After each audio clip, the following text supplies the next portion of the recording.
Hello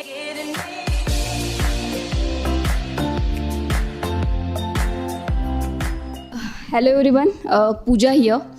खुद की तारीफ़ में बस इतना कह सकती हूँ कि आपके कंधों से कंधे मिलाऊँ उतनी ऊंचाई नहीं है मेरी, पर कोशिश ज़रूर करूँगी उस ऊंचाई तक जाने की जहाँ आपके कंधे ना पहुँच पाए।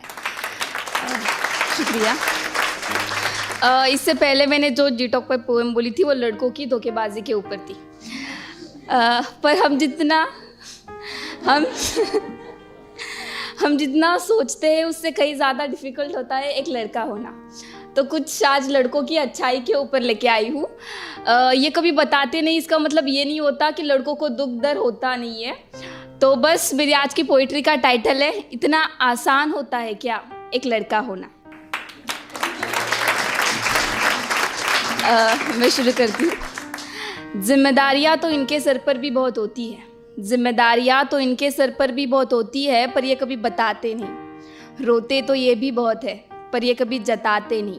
सपने तो इनके आंखों में भी बहुत होते हैं, पर घर की ख्वाहिशों के सामने इन सपनों को बस सपनों तक ही सीमित रखना इतना आसान होता है क्या एक लड़का होना।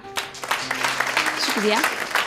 मुश्किलें तो इन्हें भी दस्तक देती है, मुश्किलें तो इन्हें भी दस्तक देती है, कठिनाइयाँ तो इनकी राह पे भी आती है, पर इन कठिनाइयों का निडर होकर सामना करना, मुश्किलों को अपनी मुस्कान के पीछे छुपाना इतना आसान होता है क्या एक लड़का होना।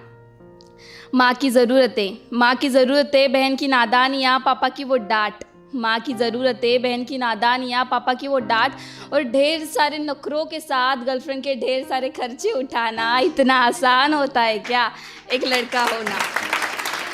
अब वही लड़की अगर छोड़ जाए तो कुछ लड़के इतने बड़े दिल के होते हैं तो वो बोलते हैं कि वो चली जाए तो जाने दो, वो खुश रहे बस। तो ये उस पे है कि छोड़ जाए बीच रास्ते पे अगर कोई लड़की, छोड़ जाए बीच रास्ते पे अगर कोई लड़की, तो तुम खुश रहना, ये कहकर उसे अलविदा कहना। दिल में लगी हुई ठोकर को भुलाकर एक नई शुरुआत करना इतना आसान होता है क्या एक लड़का होना। बुरा भला तो इन्हें भी लोग बहुत कहते हैं, बुरा भला तो इन्हें भी लोग बहुत कहते हैं, सिर्फ एक लड़की के खातिर पूरे मर्दजात को लोग बदनाम करते हैं। इस बदनामी को ईमानदारी से सहना इतना आसान होता है क्या एक लड़का होना।